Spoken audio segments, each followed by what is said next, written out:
Hello students, welcome to CivicCentre IAS as part of daily economy series. Today we will discuss one of the most controversial topic, especially when it comes to India's economic growth story. Recently, Finance Minister has come up with a statement which mentioned that India's economy has come to a stage called Goldilocks zone. What is the meaning of Goldilocks zone, right? So you might hear this word sometimes in your geography also, but when it comes to economy, it is completely different. The economy, when it comes to Goldilocks zone, nothing but it is neither too hot, neither too cold. Nothing but it is neither too fast, neither too slow or recession. That is the definition for Goldilocks economy. So why government of India has claimed Goldilocks economy? So that is the discussion for today's class. So let's try to understand what is Goldilocks economy. Goldilocks economy is nothing but the economy is facing at a sustainable growth. Second one, with low inflation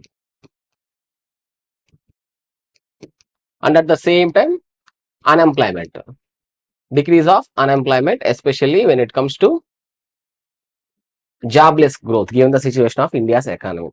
So these are the basic traits of Goldilocks economy, and at the same time both monetary policy and at the same time fiscal policy of government of India especially, which will drive the economy grow further because of low interest rates which will give the confidence in business and at the same time consumers, which will drive the economic growth further.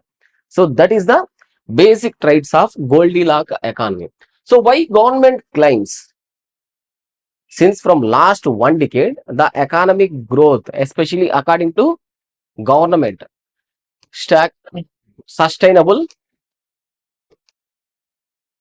and moderate. That is the first one regarding the GDP growth. Second one, when it comes to inflation, who was the responsible body for inflation? Obviously, the RBI. According to Monetary Policy Committee, RBI has the responsibility of controlling the inflation rates, and at the same time, it has to keep a focus on economic growth also. So, according to government, the inflation rate, especially in India, particularly headline inflation. Headline inflation is nothing but the total inflation in the economy. Here, you need to keep in mind that there are two types of inflation. One is core, second one is headline. Headline, you will include each and everything, especially your fuel and at the same time, agriculture also, right? Food. When it comes to core, you can subtract these fuel and at the same time, energy imports. Because these have highly seasonal and at the same time, which has a high repercussions when it comes to geographical and geopolitical tensions, especially because India is importing much of its energy from rest of the world. That's why we can calculate. Third one, unemployment. Unemployment is also declining as per Government of India records. And poverty. So you might have heard different claims, especially from Government of India. According to Niti Aayog, especially after forming in 2014 and 15, last one decade, the majority of the absolute poverty count ratio has been reduced. This is the Government of India stake. That's why the government is claiming the economy is comes into a situation of Goldilocks zone. Arguments against. Obviously, there are some arguments. The first one is inflation. The overall inflation in the economy is low. That's okay. Then what about the lower and middle income groups?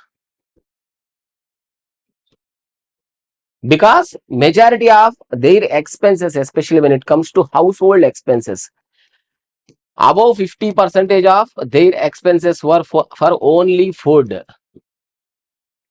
So obviously, consumer food price index have been consistently increasing, especially with respect to after COVID-19.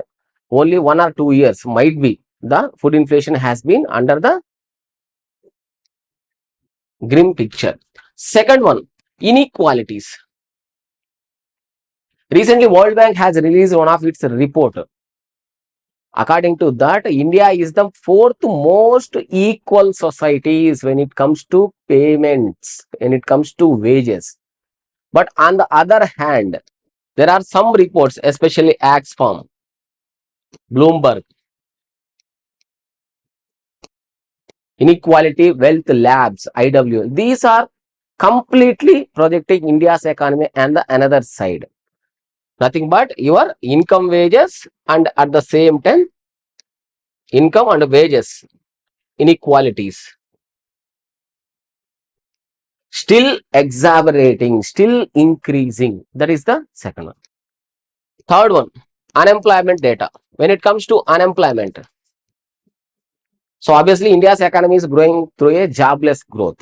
The economy is growing at the one hand, at the same time, the unemployment situation is also growing, but it should not happen, right? But unemployment growth is always seen in this because of failure of government policies and uncertainty in decisions.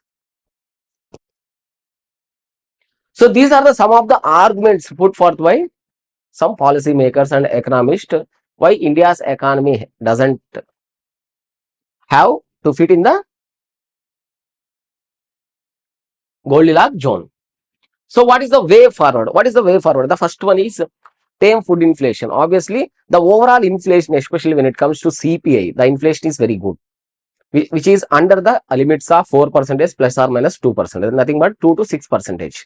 Then what about the food inflation? Food inflation plays a dominant role when it comes to household savings. Their majority of the expenses mostly goes to food inflation. Obviously, you need to take care of food inflation. That is the first one.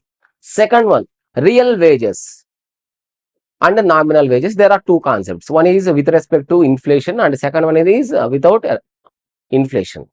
So obviously the real wage growth, especially in sectors where highly organized, highly formal sector are also dwindling.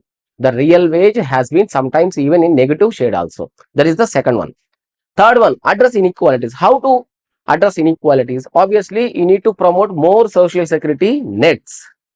Obviously, you need to build more infrastructure with respect to your physical health and education. So obviously, the infrastructure, the creation of these infrastructure will further reduce the inequalities in the long term.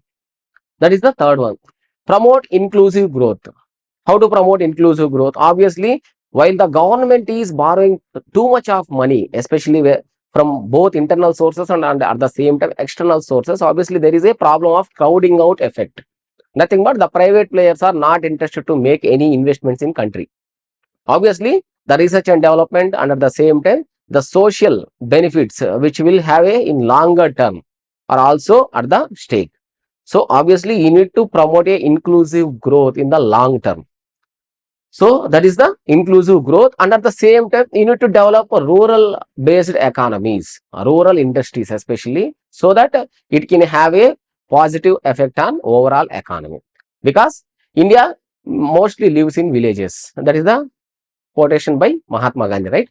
So obviously, the self-sufficient rural economy or urban bodies, obviously, they need to survive themselves. They don't want to depend upon the higher levels, whether it should be from local local bodies or urban bodies or from governments itself or central government itself. Obviously, they need a model where they have to sustain themselves. So that is the way forward to express concern over these Goldilocks zone economy, especially. So that is the discussion for Goldilocks zone economy. Here you need to understand clearly what is Goldilocks economy, what are the major traits of Goldilocks economy, and what were the favors on which the government is claiming, and at the same time arguments against the same Goldilocks zone economy statement. So that is the discussion for today's class. Thank you for watching the class. Have a nice day.